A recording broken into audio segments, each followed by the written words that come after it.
We are waiting for tape of the president speaking to reporters during the cabinet meeting that's going on right now. But one thing we can tell you from the press pool that is in there, they're reporting that the president announced that Melania Trump, the first lady, is currently at the border. That Melania Trump is currently at the border. Let's get straight to Abby Phillip at the White House to see if we can get any more information about this surprise trip from the first lady. Abby. That's right, Dana. The president announcing at this cabinet meeting that Melania Trump traveled early this morning down to the border, down to Texas, where she's expected shortly, in a few minutes, to tour some facilities where they're housing some of these migrant children, some of them who came here with their parents and were separated, others who came here unaccompanied. Now, this trip comes just a couple of days after Melania Trump issued an extraordinary statement for a first lady, commenting on her husband's policy and suggesting that she wanted it to end. She wanted the policy of separating children and their families to end. Now the first lady is down in Texas.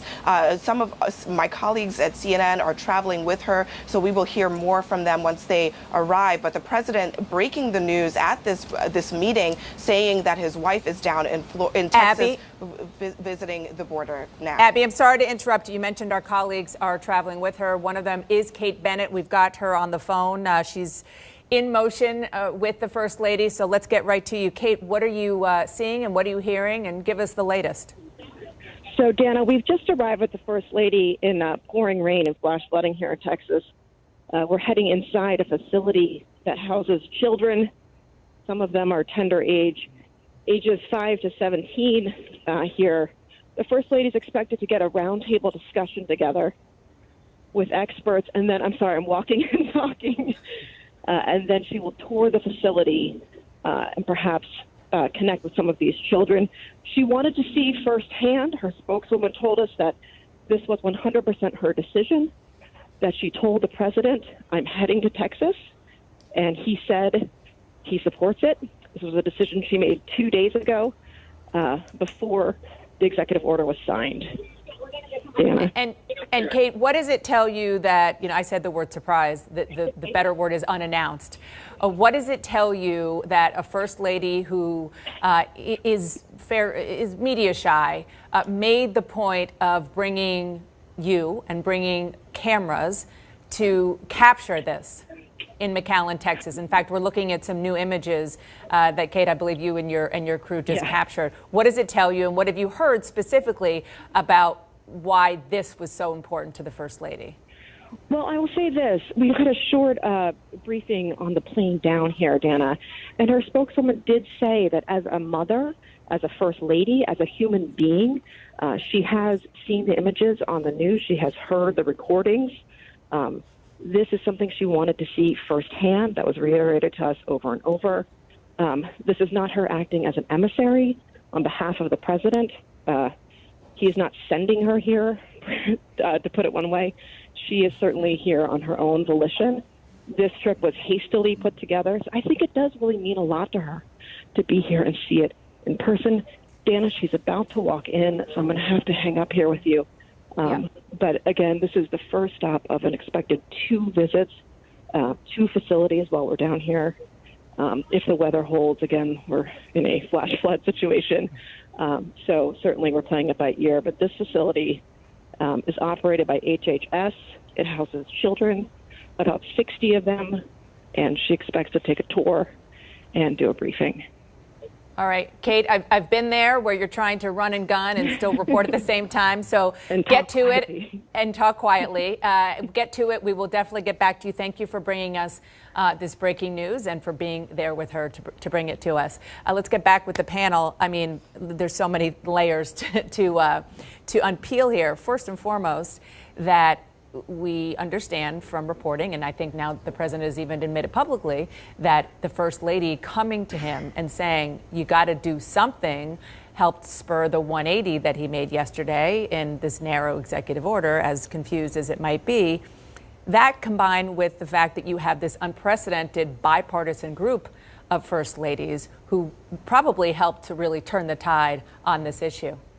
Well, I think that she is interested. She wants to show compassion. I know Ivanka Trump also was talking to members on the Hill. But it does highlight the split between her husband and herself. So in some ways, that this is going to emphasize the program, and we'll give people a look. Now, I presume that it'll also, show this facility to be capable and clean and everything. But it is a tricky situation here due to her opposition to the program that the president was insisting on keeping in force until yesterday. But that's a very good point, is what images are we going to see? Are we going to see her, with children who are well cared for? Let's hope. But are we going to see images that the administration wants to put out, even more so than we've seen? And I should say that we have a picture of the First Lady speaking with officials down there in McAllen, Texas, at one of these facilities. She might be speaking publicly. We're going to wait to see that. But right now, those are the images that you're seeing, her getting a briefing from the officials that are down there. Go ahead, Jackie. I was going to say, yes, she's down there. She's bringing more attention to this issue that there are small children that are still in detention. The real test is, does this go beyond a photo op, image management situation? Does she keep the focus on these children, making sure that there is a solution for them? Because as we just discussed, there is not right now. They're ham-handedly, putting it together at the moment. So we haven't seen Melania Trump really use the influence that she has, because she certainly does. And we'll see if this is one of the first times she does. And no, I mean, knowing her and the way that she has, to put it bluntly, trolled her husband on issues like this in the past, that it's likely to be much more than image management, but really a chance to put the spotlight on an issue that she doesn't want to let go of. Yeah, and we've seen first ladies do this before. Eleanor Roosevelt famously would go out into the country in the depths of the Great Depression and bring back stories to FDR, primarily because FDR was in a wheelchair and couldn't do that. It is, I think, unfortunate that in some ways compassion has to be outsourced to first ladies, right? I mean, the president here had to be convinced by his wife, supposedly, and his daughter that this was a bad idea. Why didn't he come to that himself? Ted Cruz didn't apparently need his wife to know that this was something that shouldn't happen. And I just thought, okay, I was just going to say, forgive us with the pictures, the images that you're seeing. This is obviously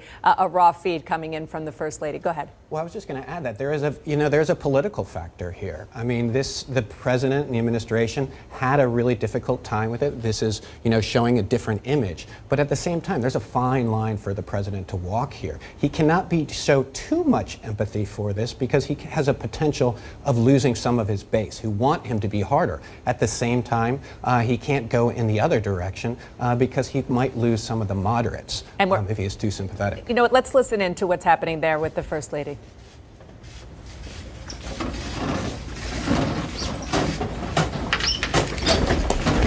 Good morning, everybody. My name is Kurt Sensky, and it's a privilege for me to serve as the Chief Executive Officer of Upbring. Upbring is a 136-year-old faith-inspired organization, and our mission here in the state of Texas and Louisiana is to break the cycle of child abuse by empowering children, families, and communities. New Hope is a very important part of our mission, and similar to some of the children that we care for at our residential treatment center, our foster homes who may have been removed for opioid addiction. These children also come from a very difficult journey. And our staff here are committed to praying for them. They're committed to providing them with case management services. They're committed to education. They're committed to providing everything a child needs in order to be successful. One of what we've experienced, Mrs. Trump, is that the evidence demonstrates that for any child to be successful, whether it's your child or my child or a child in Texas or a child here at New Hope, is that we need to surround them with what we call at Upbring the 5 markers of success. So that's safety. Safety's first. Life skills. Health. And health would be emotional health, trauma-informed care, spiritual health, as well as physical health. Education, you'll see our charter school later, and then vocation, so that every child has that opportunity to live out his or her calling. So we appreciate both you and Secretary Azar to be here today. We're honored to show you our shelter. It's a shelter that currently cares for 58 children, children who come from very difficult journeys, and we treat them like our own children. So with that, I'm going to allow the Secretary, of course, to say a few words and to introduce our special guest. Well, Dr. Sensky and Roy de la Cerda as Program Director here, and to all of you, thank you so much for welcoming us here. I just wanted you to know how very grateful we are at the Department of Health and Human Services for the work that Upbring does for these children, and we're delighted to hear more about it and hear more about your sense of passion and mission and what you do. We're privileged to be with you, and I'm just delighted that the First Lady is spending today with us and going to get to meet your children and meet you and hear from you. So thank you very much, and Mrs. Trump, give it over to you. Thank you so much for having me here today. I'm glad I'm here, and I'm looking forward to seeing and meeting children. But first of all, let me begin to recognize each of you and thanking you for all what you do, for your heroic work that you do every day, and what you do for those children.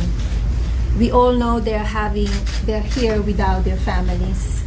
And I want to thank you for your hard work, your compassion, and your kindness you're giving them in these difficult times.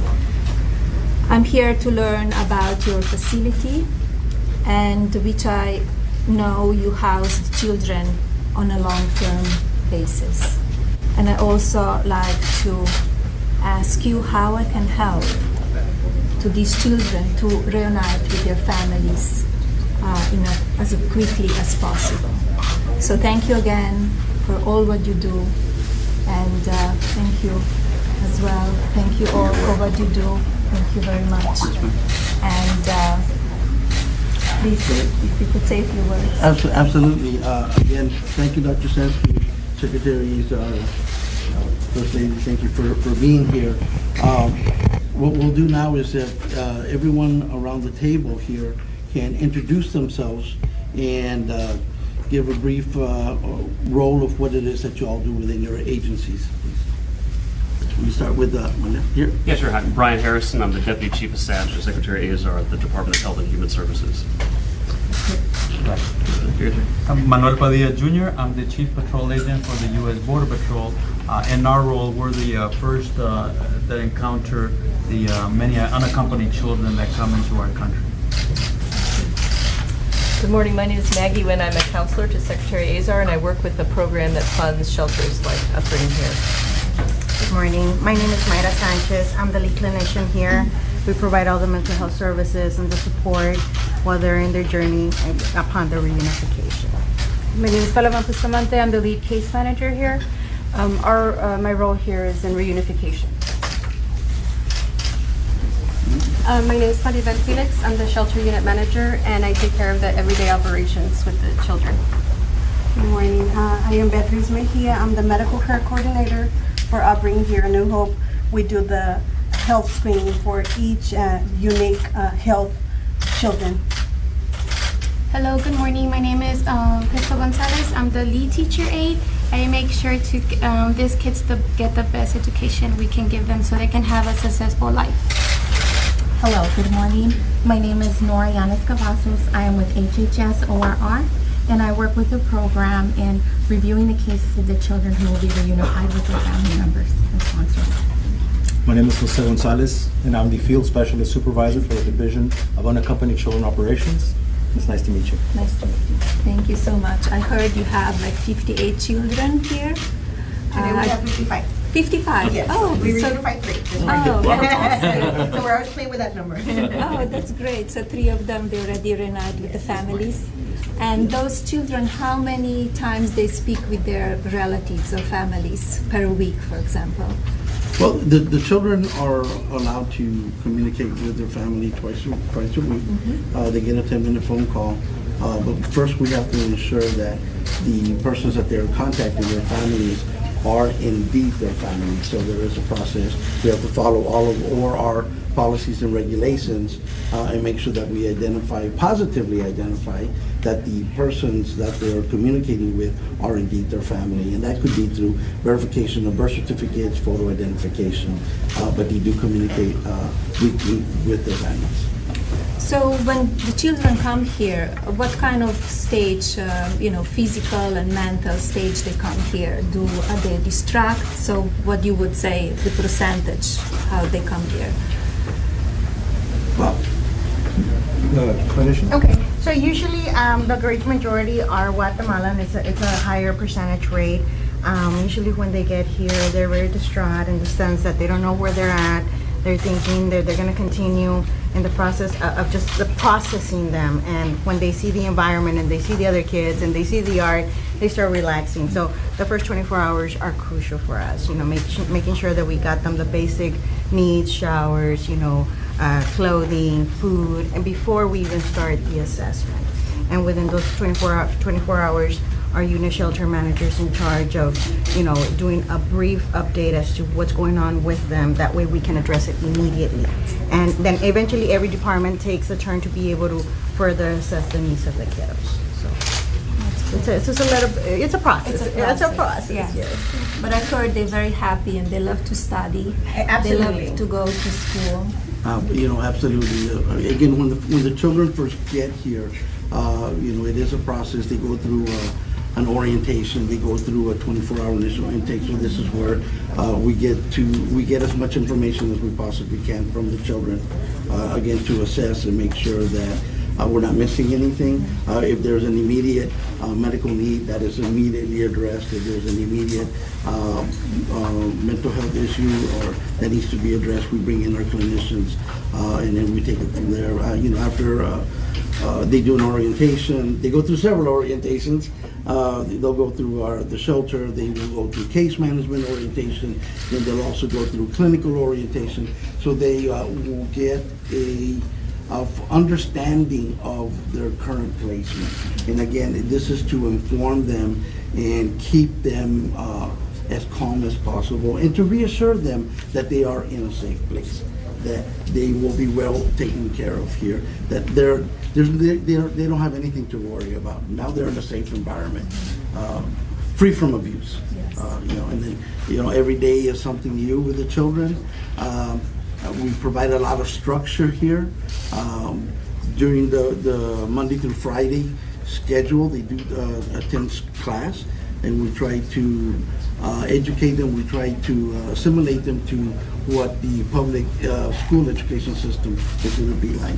So, and then we also integrate recreational activities, spiritual care for the children, downtime for them. This is their home.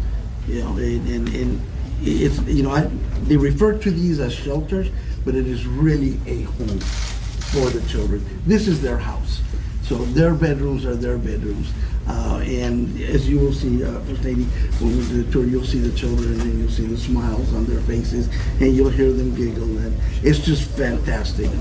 The staff that we have here, we just have a tremendous passion for working with these children. And we see them as if they were our own. Again, we do maintain boundaries and we do follow all the ORR policies and guidelines.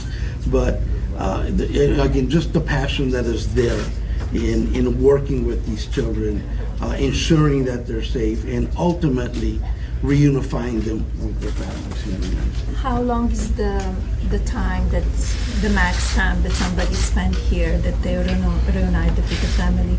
Right now we are averaging currently 42 to 45 days. So it's not an extended stay, and we're always following our policies and procedures and guidelines as far as reunifications are concerned with the children. But the average length of stay currently is between 42 and 45 days. That's great. Madam First Lady, there is some occasions where some children do not have anybody to go back to. And then at those situations, they are further assessed by the legal service provider that can help identify if they qualify for some type of legal relief. And eventually some children will move on to refugee status and not unaccompanied children. And again, it's few and far between, but we do have that process where some children do not have anybody to go to, whose families have been killed murdered in just different, very tragic situations. And hopefully, when you get to speak some of the children, to a couple of the children today, you'll see that that there's not hope for them to go back to a country that they're leaving. So we get a broad spectrum. We have kids that come into custody and are reunified rather quickly if everything is in order. And then we have some children that will, unfortunately, and fortunately, stay within the system for a number of years until they can qualify for refugee status and move on to our other sister program, which is the unaccompanied refugee minor program. So these children, most of them come here alone, without parents? The majority of our children, yes, ma'am, they are unaccompanied, and were detained by DHS and Border Patrol for the majority, and that's a big part of who we are and who we work with. Yes, because they are between 12 and 17 years old, right? So it's kind of, they kind of understand and they know where they are. So yes, ma'am. They're not like young children. Yes, ma'am, that's correct. Do you have the capability to take care of younger children here, younger than 12? Our license, our state license, does allow us to take children up until as young as 6, but for the current census right now, ORR has asked us to stay within the 12 to 17 range. And Mr. Secretary, oftentimes we'll place younger children in our foster homes. Could you explain that process, how you do that? Sure.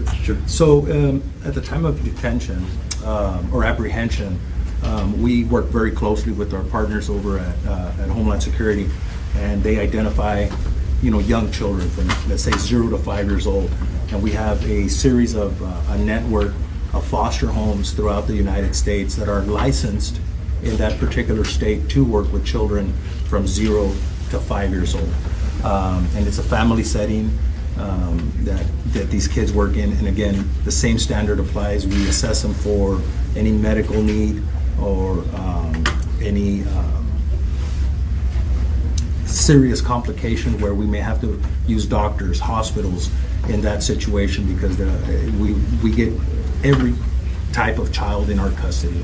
Somebody who's non-mobile, non-verbal, to somebody whose mom may have perished in the Rio Grande or something that here in South Texas. So those kind of kids are taken care of very special circumstances, and they're throughout the United States also. And we as Upbring have foster care programs in Corpus Christi as well as El Paso, and as of today are currently serving around 100 children in this program.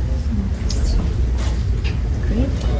Thank you so much. I'm looking forward to meeting children and tour the facility. So thank you very much again for all what you do. Thank you.